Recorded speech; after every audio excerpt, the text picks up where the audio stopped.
Thanks for coming out today. That pamphlet you have in front of you is something I hope you take with you and pay some heed to. We're going to talk a little bit about nonverbals in general today, and then we're going to talk about nonverbals in the interviewing process, because I guess everybody wants to have a better job, don't they? Is that why you're in school? Raise your hand if you want a better job. Even some of our faculty and staff have raised their hands. So this seminar is for everybody. As I said, my name is Ron Mace. I teach communications here at Somerset Community College on this campus, as well as at the Russell Springs campus. Do you know that you never have a second chance to make a first impression? Has anybody ever told you that? You never have a second chance to make a first impression. Amazing, if you think about it. How many times are you unprepared to make a first impression? Pretty much every day.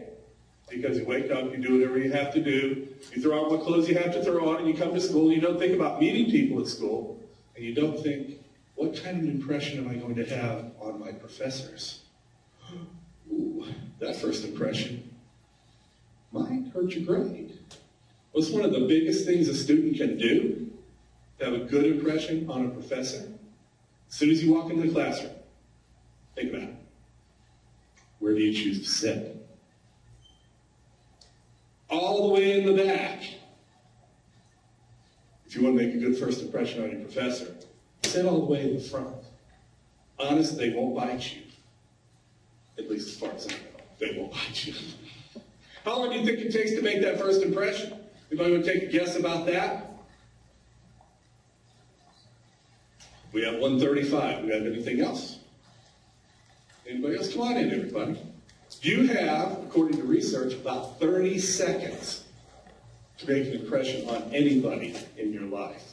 So if you walk into a class, you go straight to the back of the room, you throw your backpack down and get your laptop or your device out, and you hit Facebook. And the professor's standing in front of the class, looking at you like, oh my gosh, nobody looks at their crotch and smiles, unless they're on Facebook or texting.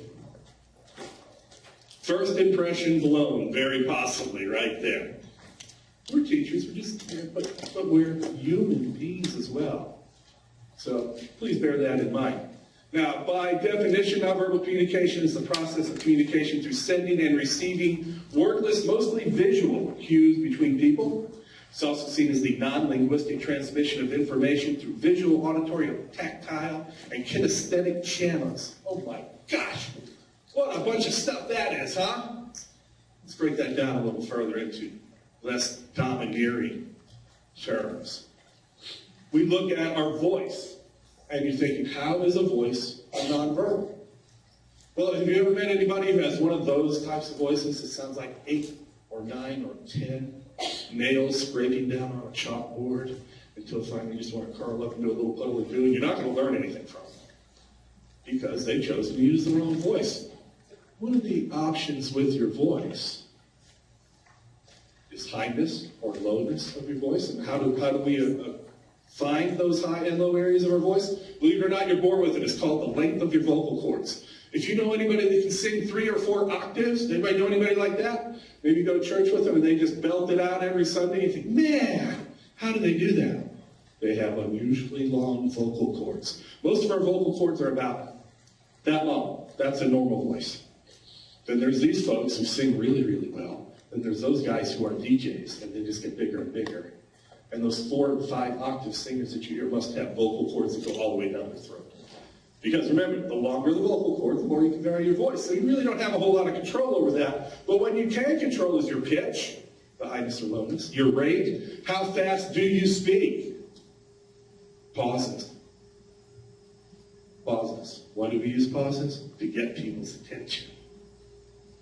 Those are just a few things about your voice. Your voice is also called paralanguage. Oculesics, another big word which kind of sounds like something you would wash your dishes with. Today we're using oculesics in our sink. No, oculesics is the use of your ocular orbs, your eyes. Eye contact makes such a big difference. If you notice while talking with this group today, I try to make eye contact with as many of you as possible. One of the classes that I teach is basic public speaking, and I ask my students in that class to use what I call Ron's rule of thirds.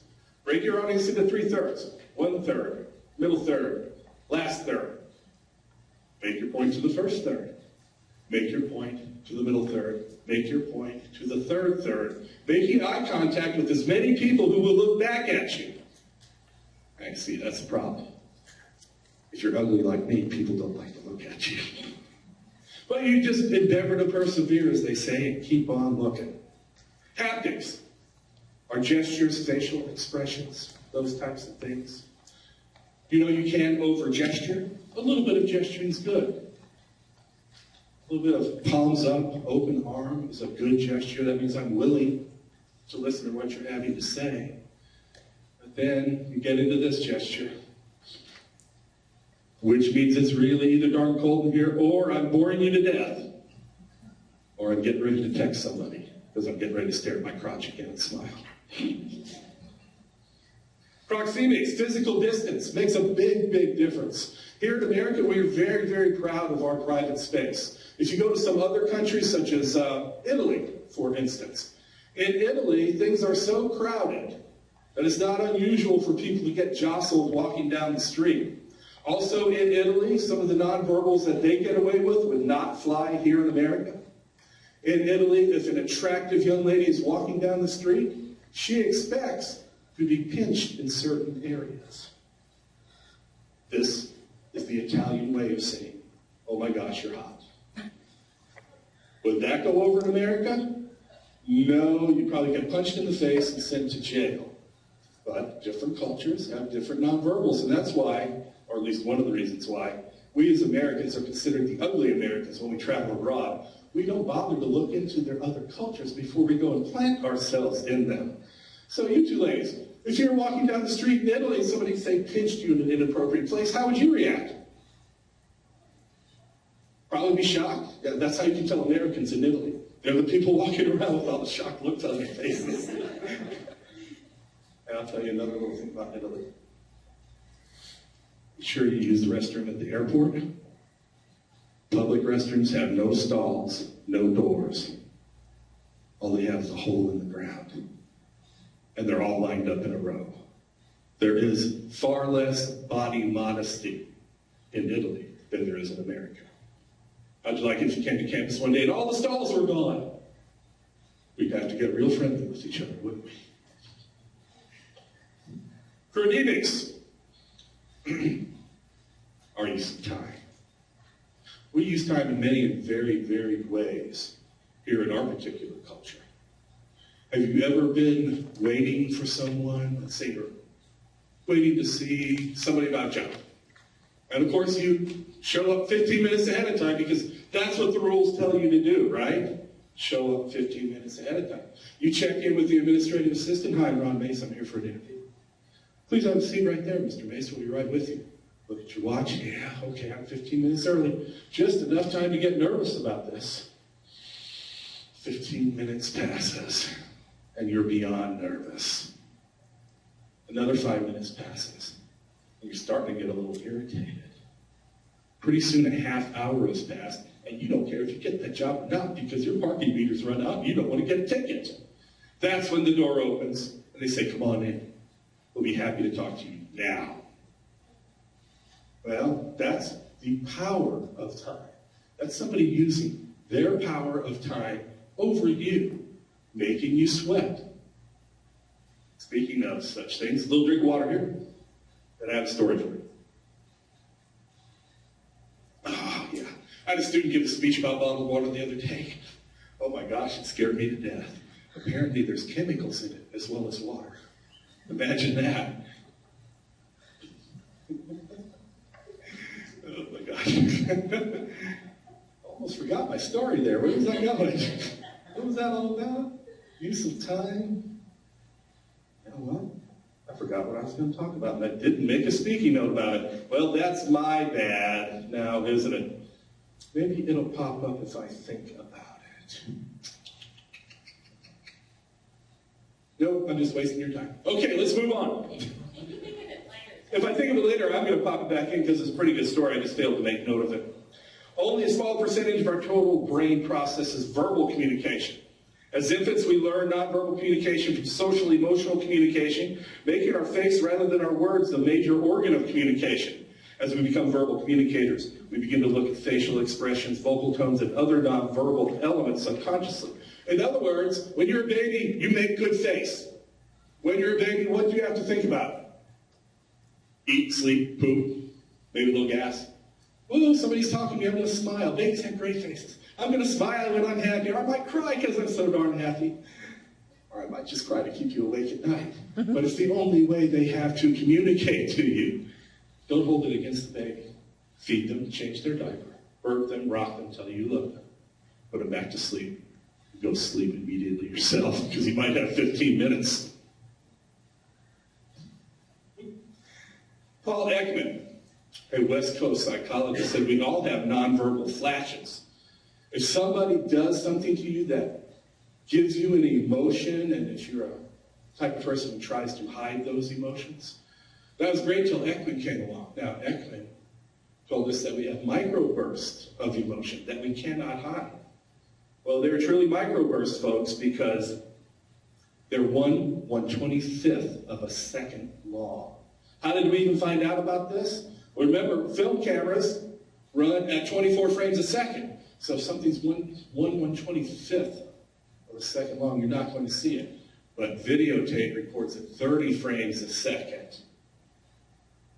So that's how you catch the microburst, in that first 30th of a second. You can see it right there. So we can't really hide how we feel. Remember, your face will give you away. I tell my classes, you can lie all you want with your voice, but your face will give you away every time. And surprisingly enough, a lot of people want to learn that bit of information so they can make sure that their partners are telling them the truth. Now, there's no fast and easy way of telling the truth. We're going to get into that a little bit later on. We have encoding, the act of generating information such as facial expressions, gestures, and postures. We have decoding, the interpretation of information from received sensations from previous experiences. So, nonverbals are just a little more complicated than we first thought. A whole lot of information about all that. So how does this help you find a job? Isn't that what we're all really interested in? How does this help you find a job? Well, let's go over a few things. During a job interview, you need to pay attention to your verbal and nonverbal communications. The first thing you do is say hello. Stick out your hand. Give a very confident handshake. Have any of you ever experienced what we call the wet fish handshake? Feels like somebody put a mackerel in your hand.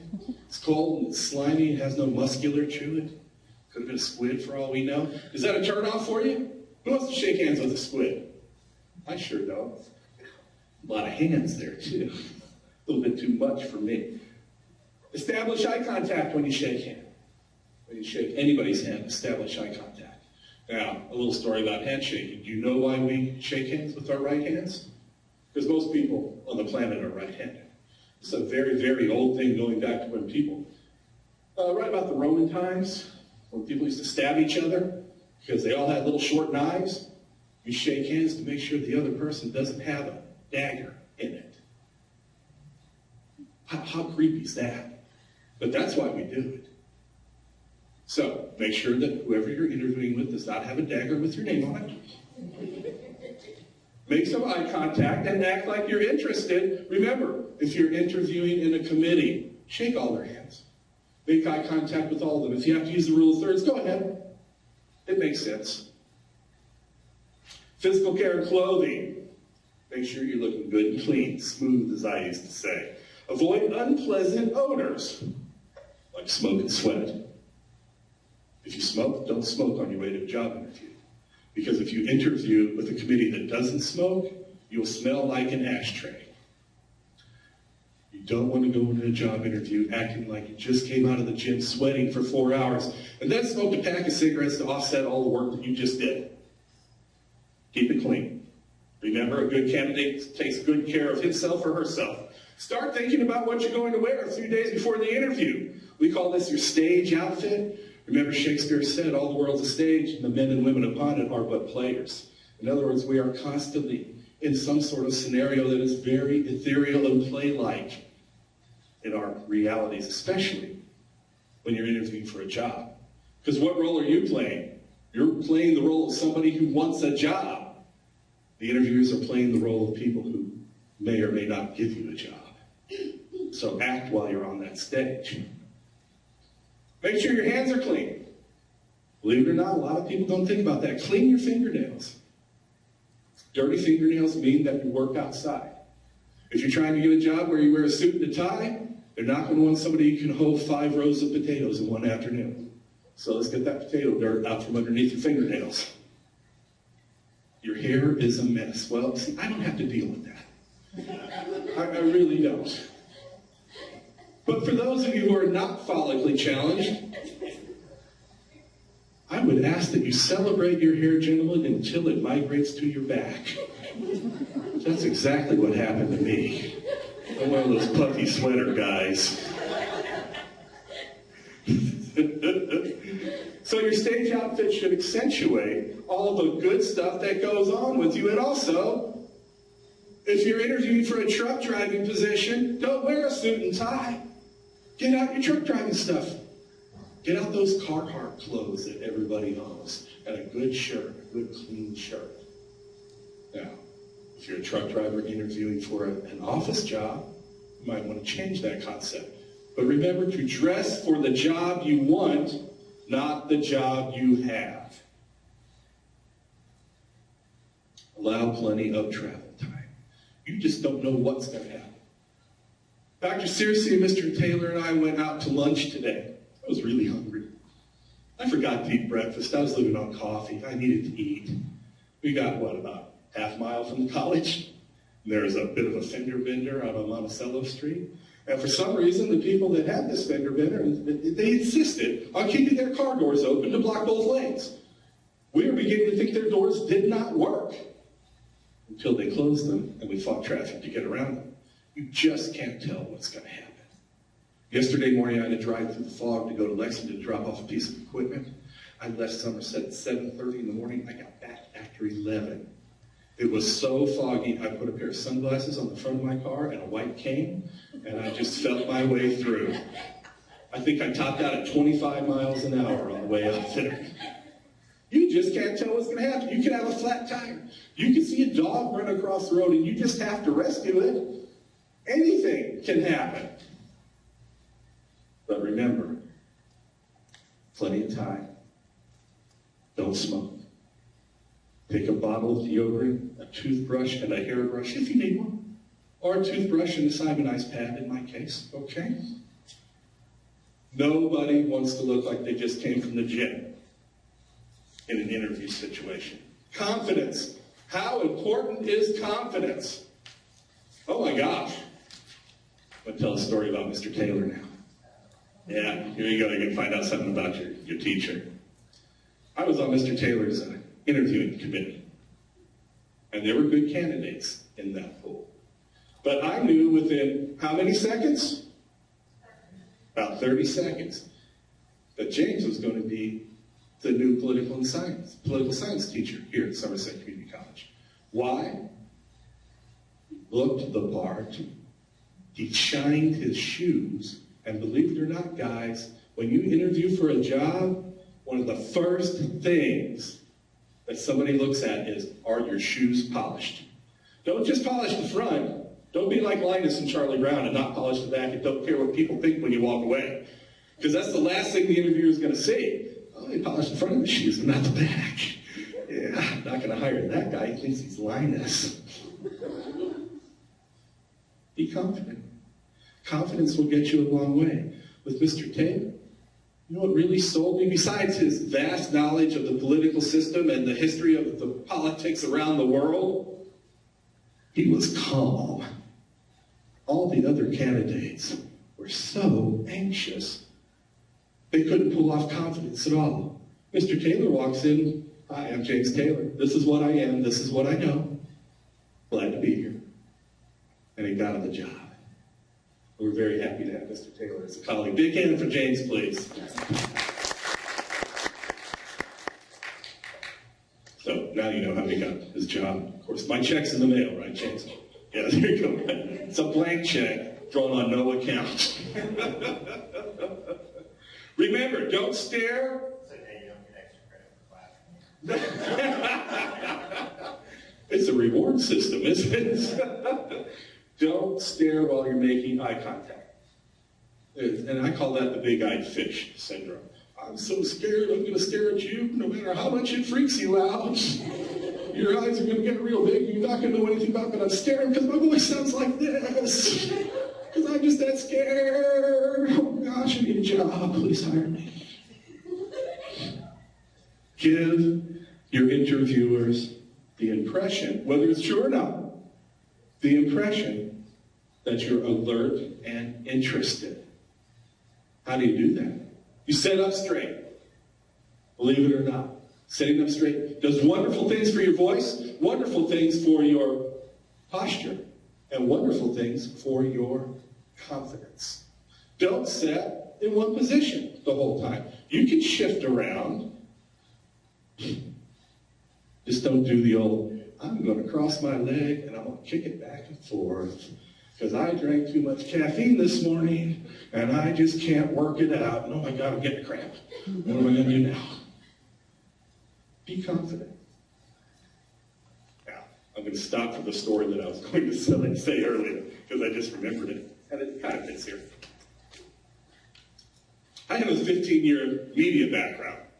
Before I started teaching at Eastern Kentucky University, Morehead State University, and now Somerset Community College, I spent 15 years in media. I was a really lucky guy. My plan as an undergraduate was to get a master's degree, to go into televised sports production, and live that very glorious life. Wrong. You know what? My wife at the time made more money working in a furniture store I did doing UK basketball games. I got to hang out with cool people, so that was a lot of fun. Didn't put any food on my table, though. So I decided I would branch out. I thought, well, you know, here's a job with a group that owns several radio stations. If you don't know it, most broadcast licenses in America are owned by insurance companies because it costs so much money to build a broadcast station. So think about it. Who has all the money in America? Insurance companies, because we're all hedging our bets that we won't die by a certain time, our car won't get run over by a bulldozer, our house won't fall down, a tornado won't pick us up and put us down in Kansas. So the insurance companies have all the money. So after about 2 weeks of bantering back and forth with this company, the fellow who owned it called me and said, hey, Ron, we really don't have time to interview you with everybody within the company, but I'll tell you what, we're having a company retreat in Lexington at the Hilton. And maybe if you came up there, we could give you about 5 minutes or so. By the way, bring your wife. I thought, are these guys bankers or what's going on with them? Why do they want me to bring my wife? But I did, and I sat out in the lobby of the Hilton for about 45 minutes, and I kept noticing people walking by me who smelled like money. You know what I'm talking about? You know, they've got the gold, the teeth are perfect, their hair is perfect, they're wearing a $3,000 suit, and it looks like they do it all day, every day. Those were the people around the company. And as I stood up all the time and went, hi, I'm Ron Mace. They were interviewing me, and I didn't know it. For 45 minutes, they were watching my wife and I to see how we interacted, because they were interested in hiring a couple, not just a person. They wanted whoever the spouse was in that situation to be supportive. So they are interviewing her as well. Well, long and short of it was they offered me a job, and I declined it. I didn't have enough money to hang out with the rich people. And that's what it all came down to. I was not a good fit. I'm glad I didn't get the job. But remember, we make our first impression in 30 seconds, and I sat there for 45 minutes. That was the interview. They never asked me a question. They wanted to see if I could smile and shake hands, which I had that capability.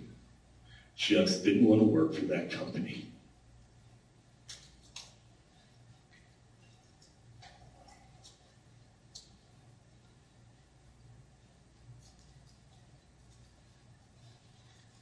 Doing good on time here. Got to turn the page. That's hard with one hand on a microphone. Mr. Taylor, would you join me, please? As I was saying earlier, here in America, we like our personal space. We really, really do. Remember, when you're interviewing, respect the personal space of the interviewer. Now, Mr. Taylor is about to get very uncomfortable because I'm in his personal space. Did you see what he did as soon as I touched him? He looked at me to see if I had a knife in my hand or if I was going to steal his wallet. If you are this close to somebody, you better be very, very good friends. This is a little more appropriate. Space issues. Stay about 3 feet away from the people that you're interviewing with, up to about 9 feet, depending on how big the conference table is and the room. You don't want to get all up in their face that I really want this job, I really want this job, I really want this job. Oh yeah, I smell bad. Okay, I really want this job, I really want this job, I really want this job. Just remember, space is a big issue. Thank you, James. James was my Vanna White, somebody said about him once, I think. James was my living visual aid. How about that? A living visual aid. You should have made it for a pretty evening. How James dresses when he's not here is entirely none of my business.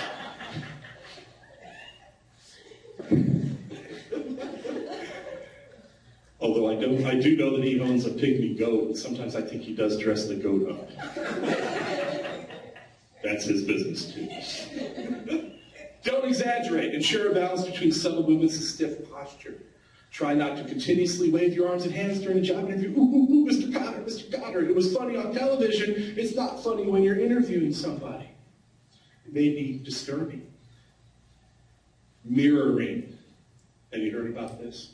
If you're in a job interview and somebody's nodding their head, you can nod your head back at them, whether you agree with it or not. It's called mirroring, and it makes them think that you agree with them. My goat dresses like a girl.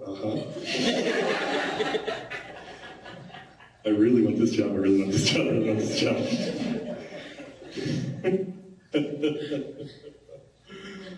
Be subtle in your movements and in your natural manner. Whether you cross your legs, keep your arms on the table, whatever the case may be. Make a subconscious connection with the interviewers by mirroring them. Now we move on to the voice. Now, as I told you, I spent 15 years in the media before I woke up one day and said, Ron, you have a master's degree, go get a real job. Which is how I talk to myself in the mornings. It's scary to those around me, it really is. You just scared my dog.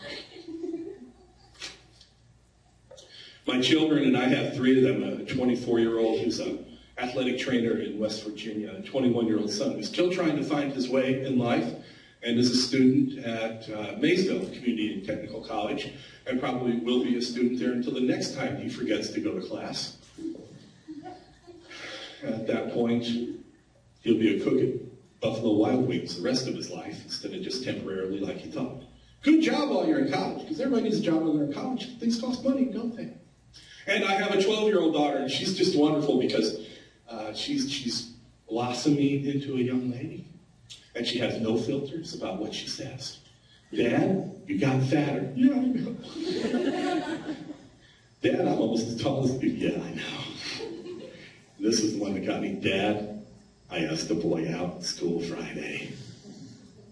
Silly me. I said, where are you going? He's 12, too. I said, no, we're not going anywhere. It's like, going out, Dad. Yeah, where are you going? No, Dad, like going steady. Maybe like holding hands in the hallway. Said, yeah, things like that. How did you ask him? I put a note in his locker and asked him to reply on Facebook over the weekend.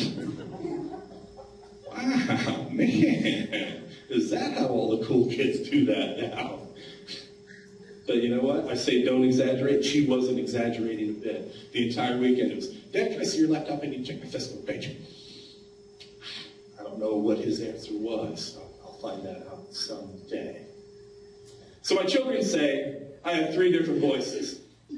I have my dad voice, which I think wreaks fear and havoc upon their psyche when I use it. I have my teacher voice, which is what you're hearing right now. And I have my broadcaster voice, and it's been so long since I've worked in broadcasting, I've almost forgotten what that sounds like. But when having lunch with Dr. Searcy one day, it did pop out. Apparently, I use my broadcasting voice when I order lunch. It must be the most dynamic of my voices. I don't know why, but I do. And we all have these different voices because it comes from what you've done in your life. If you don't talk to people a whole lot, you might not have 3 or 4 different voices. Use your most clear voice with the best volume while interviewing. Take care of your pronunciation, intonation, and rhythm. We all talk in a rhythm. Shakespeare called it iambic pentameter. Da-da-da-da-da-da-da-da-da-da-da-da. And that's how we wrote it out when I was in high school. Provide variety in your intonation and speak in a calm manner. Concentrate on your breathing while speaking. Why? So you're not hasty when you talk. It's always better to take a pause before you answer a question in an interview situation. My big trick was always this. That's my spare light making a noise there. When I interviewed anywhere, I would take my pen, by the way. Pen's by Dr. Mike Searcy. Little plug for your side business there, Mike. And I would pretend that I was writing things during the interview. Sometimes I was writing things like, all work and no play makes Jack a dull boy. But the interviewers never saw that. They just saw me writing things down as if I were vitally interested in what they were saying. Then they'd ask me a question. I'd pause, take a look at my notes. All work and no play makes Jack a dull boy. Why, yes, I'd be happy to answer that question. The best example of that was in a movie called Men in Black, the very first one. I don't know if anybody remembers that. Agent J and Agent K go to a farmhouse where a lady's husband had been taken over by an alien. Remember that big alien dude that shot a shotgun at a UFO and wound up with a cockroach inside his body? Man, that was nuts. So Agent J and Agent K get out of the Ford private-owned vehicle that looks like every government car in the world. I don't know why they call them undercover cars. We can all figure out what they are. And they're wearing black suits, white shirt, black tie. One character says to the other, wait, stop. Give them enough time to make the wrong impression about us. Think about that. Give them enough time to make the wrong impression about us. Well, when you pause, that helps your interviewers make an impression about you, not necessarily a wrong one, but they will think with your pausing and all your writing and you referring to notes that you're paying rapt attention to everything that is done in that room that day. And if you can have some fairly salient answers, then you're going to be okay. So use that voice, and remember, we all sound like we're from somewhere because we are all from somewhere. Don't be ashamed of having an accent or a regionalism. If you're from Kentucky, be proud that you're from Kentucky. I'm from Pennsylvania. If I spoke like that, though, I'd be talking like this and talking really, really fast. Nobody'd be able to understand me. Haint. See, that's a word we use in Pennsylvania. Haint. In Kentucky, it means ghost. In Pennsylvania, it's a word of affirmation. Like, oh, the sun's shining outside right now. Haint. In other words, the sun's shining outside right now, right? So we use different words because we're from different cultures. Avoid filler words such as yes, so, oh, sigh, never sigh. Now, these filler words are sometimes called vocal disfluencies.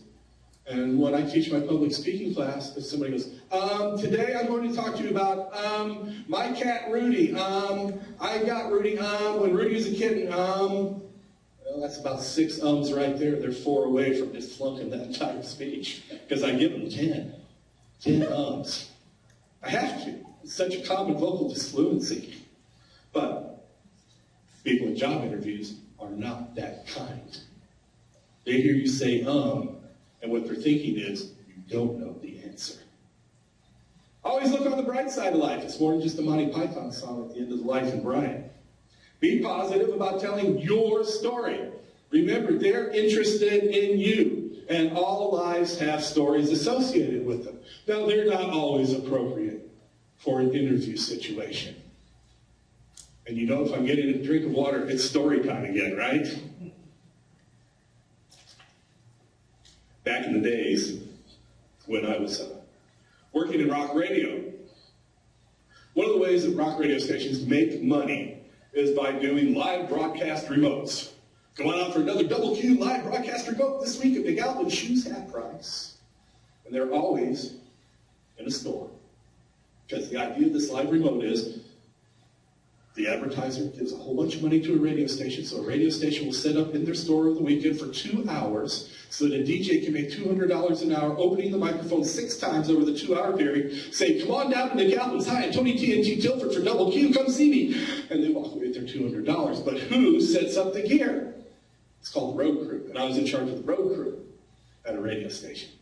And one of the great things about having a radio station at your disposal is when you have jobs open, everybody knows it.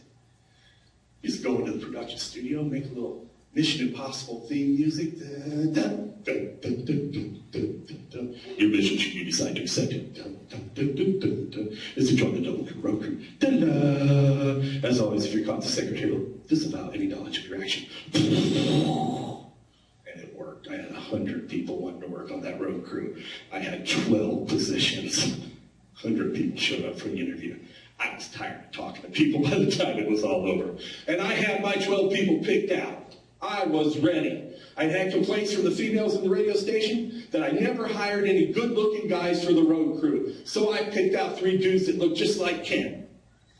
And they were cool looking. They had gray hair, nice teeth. By the way, in about a month, all of them quit because none of them would work hard. But nonetheless, I hired them for the ladies at the radio station to make them happy.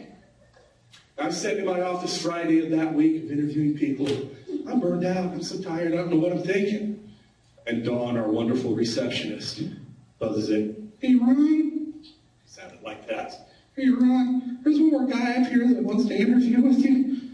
Oh, Dawn, I don't think that's a good idea. I'm pretty burned out. Well, you know, he drove all the way from Georgetown. Because, you know, the administrative assistants of the world do run things. If I had said no, I wasn't going to interview him, Dawn would have never done anything for me again. So I said, send him down.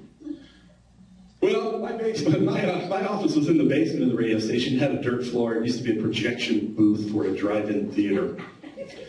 Yeah, it was a great office. Dirt floor. All the electrical conduits for the radio station were behind the wall in my office. More than once I was evacuated because a bird flew in there and caught on fire. It was amazing. Fiery bird on my office floor.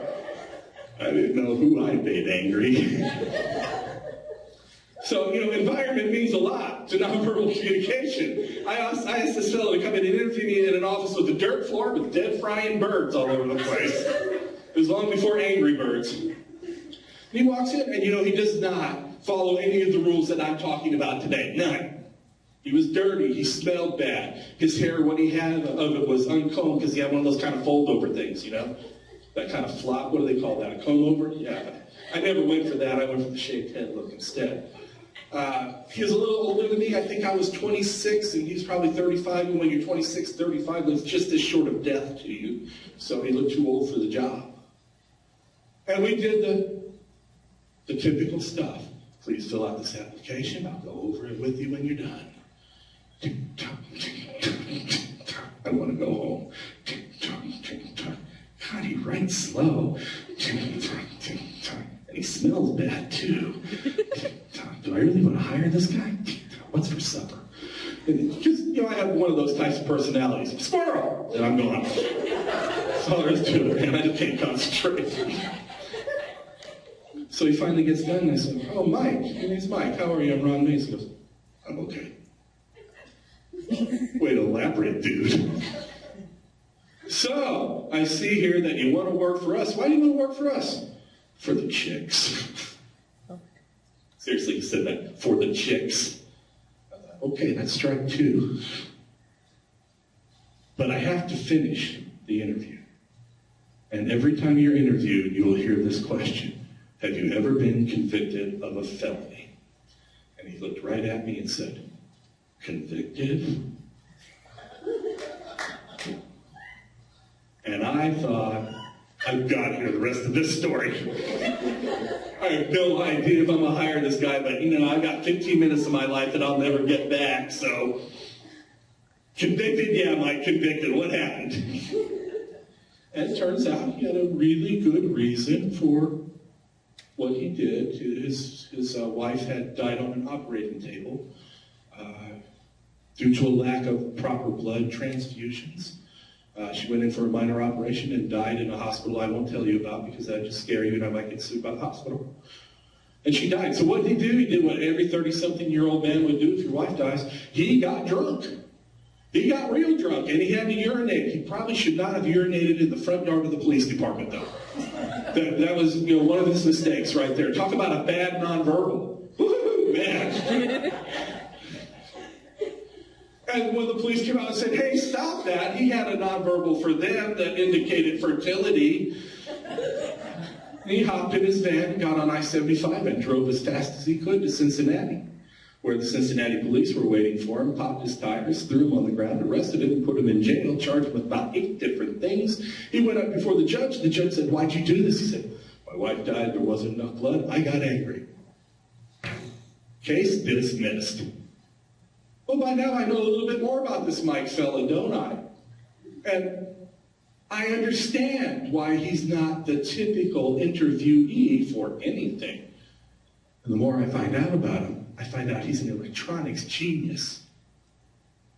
I found out that he had experience managing other people out in the field with electronics. And remember, I'm hiring for a road crew. It's all about electronics. I hired him. He became my road crew manager within a month. One of the first things he did was change all the air conditioning and heating thermostats in the radio station to turn off when they sensed nobody was there. And this is back in 1988, so that's pretty high technology stuff. He lasted about 2 years with me. One night we did a show in downtown Lexington, and it was recorded by MTV because of an emerging artist named Melissa Etheridge was the headliner. And Mike walks over to me in the middle of the show and goes, hey, Ron, because he never changed the way he talked. He's never really caught on to it. Hey, Ron. Yeah, Mike. I'm quitting. Why are you quitting, Mike? MTV wants me to go with them to be a scene designer, and they're going to pay me more money than you. Send postcards, dude. Thanks. About every month for the next year, he would send me a set of silver forks, spoons, and knives in very nice cloth napkins from Hilton's around the world. I had a whole collection of mismatched forks, knives, and spoons that were real silver. Last time I saw him, he was standing in front of the Superdome, wearing a striped suit, an orange shirt, a black tie, with a flower in his hand, and the other hand was holding a sign that said, give peace a chance. Great employee for me. If I would have stopped at convicted, I wouldn't have had that story or the great time that I had with Mike. You can just never tell. But Mike looked on the bright side of life, didn't he? Sure, he lost his wife, but he knew his life had to go on. He knew he had some skills. He knew he wanted to work in rock and roll. He thought this worked the chicks, but he found out pretty soon that the chicks, as he said, go for the DJs, not the road crew guys. Oh well. Hey, how about this one? Beware, you may know more than your interviewer. Be very careful with that. Don't try to be a know-it-all in any job interview situation. Remember, you're interviewing the company as well. When they say, do you have any questions for us? If you've done your homework, then you prepared some interesting questions about the company that is not readily available on their website. Not something you can just pull up the website and go, oh, WKQQ is a rock station in Lexington, Kentucky. Yeah, I think I want to work for them. No. You go in with questions. How much do you bill? What kind of profit margins available at this radio station? Do you profit share? What's my chance for advancement? None of that can be found out on the corporate website. Have some questions. And don't forget, always say thank you. If you take care of your verbal and nonverbal communication during your job interview, you'll be just fine. Believe me. Some things to avoid.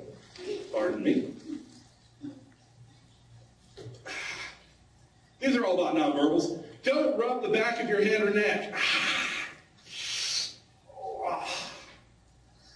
Should have never played tackle football last night. But what they're actually going to think is, you just look disinterested. Rub or touch your nose. Believe it or not, that's just gross. And it also makes people think you're lying. Don't sit with your arms folded across your chest. You'll be considered unfriendly. Do not cross your legs and idly shape one over the other. It's disinteresting. Don't lean your body towards the door. I want to get out of here. Oh man, are they done yet? I want to smoke a cigarette. We're done. Yeah, they'll never call you back if you take off like that. Don't slouch in your seat. You know, this is all stuff we learned in kindergarten. Sit up straight, share your crayons, have a cookie break, take a nap. Always works for me. Don't stare blankly. I went to graduate school with a girl. Well, she only lasted half a semester. Really pretty young lady, but she did this. All during the 3 months that she lasted in grad school. She wasn't learning a thing, but she sure could chew gum and keep her eyes wide. Apparently, that was her skill that she was unaware of. My professors made sure she was aware of that. When in doubt, remember that interviewing can be as easy as pie. Poise. Research clearly shows that people with poise, what we call savoir-faire, French for to know, comes off best in job interviews. They appear confident, comfortable, and in charge of themselves. They're able to control nervous behavior and appear attentive and ready to take on the world. This is why it's important to practice interviewing. As I tell my students in my public speaking class, the key to anything is practice, practice, practice. How long are we supposed to practice, Mr. Mace? I had Mr. Bill in my class. How long are we supposed to practice, Mr. Mace? Until you're comfortable. Until you can do your speech in 3 to 5 minutes without saying or. It's the same with an interview. You practice your interview until you're comfortable with it. Show interest. It's most important that you non-verbally and verbally indicate that you're interested in the job, the company, and the interviewer. Because if you can't get past the interview, you're not going to get the job. Expressiveness. Demonstrate high positive energy, not manic energy. Not that I've been drinking Red Bull for 5 days and not sleeping, waiting for this interview, and I drank one in the parking lot. Do you want one too? Kind of energy. You don't need that. Remember that verbal and nonverbal communication go hand in hand. You need to be consistent. That's the key to a lot of life. Be consistent. And I used to always tell people, well, you know, does that mean if I'm a jerk, I'm consistently a jerk? And they go, yeah, Ron, you're a jerk. But you're good at it. Okay, I guess I was consistent. What I'd like to end with today, as soon as Mr. Taylor makes his announcement. At 3:30, we will have. At 3:30 in Cooper 101, there will be a meeting of the Somerset Speech and Debate Club. So everyone is invited to come out and join that, and we will be setting up to find out what we're going to do this semester. Should have fun. And for those people in my class, you might find a little extra credit in it too. Added value points. Exactly. What are the requirements for the class? I'm sorry? What are the requirements? Requirements for the Speech and Debate Club? No requirements at all. Well, that's not true, James. You have to be alive. Well, okay. Breathing, motivated, that works. And alert, right? Exactly. Thank you. No problem, James. Okay, so to leave you with a few thoughts. These are my 10 rules for nonverbal behavior. Number 1, dress for success. Dress for the job that you want, not the job that you have. Polish your shoes, guys. People look at that. Ladies, polish your fingernails. People look at that as well. I know it sounds sexist, but what would you rather have? Guys staring at your fingernails or guys staring at your feet? Could be a little sick. So, polish your shoes. Turn that frown upside down. I know that sounds trite and cliche. It sounds like Pee-wee's Playhouse, but it's really true. It is so much easier to smile than to frown. It takes far less muscles.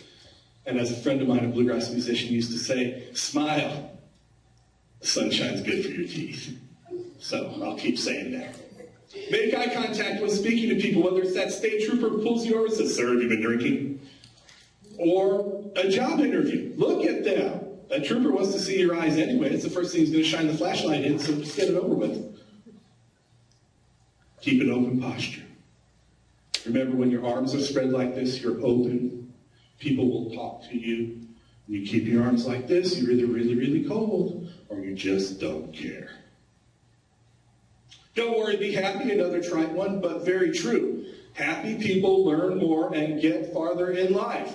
And you know what? Even if that weren't true, at least they'd be happy about it, right? What would you rather be, happy or sad? It's just like frowning and smiling. Use what you have. We all have the tools for success. All you have to do is be aware of these tools. Unlock your inner knowledge. All of you are in college here. Some of us have been through college and grad school and post-grad school. School for so long that they should just name at least one university Ron Mace U, as far as I'm concerned. You have these tools. Make use of them. Take turns when speaking with people. Something you learned in kindergarten. Wait your turn, right? It's very important in life. Listen with your body as well as your brain. In other words, show that you're attentive, alert, and interested with your open posture, with your smile, with your nods of affirmation. Control your voice. Remember, when you talk low, using pauses, people are going to think you're saying something very important and listen to you much more carefully. Or you just scream at people, but that's never really worked in a job interview. Start every day with the following question. And I do this every day. I wake up, I go in my bathroom, I look at the big mirror, and I say, "Oh, you woke up fat, bald, and ugly today. Again." But is this going to be a good day or a bad day? And every morning, my answer is, it's going to be a good day because I choose to make it so. Remember, never put the key to your happiness in anybody else's pocket. You have the tools to succeed. You just have to hone those tools. A knife that won't cut butter is no good to you, but a knife that is sharply honed will cut wood. Be the sharp knife, folks. I'm Ron Mace. Thank you very much.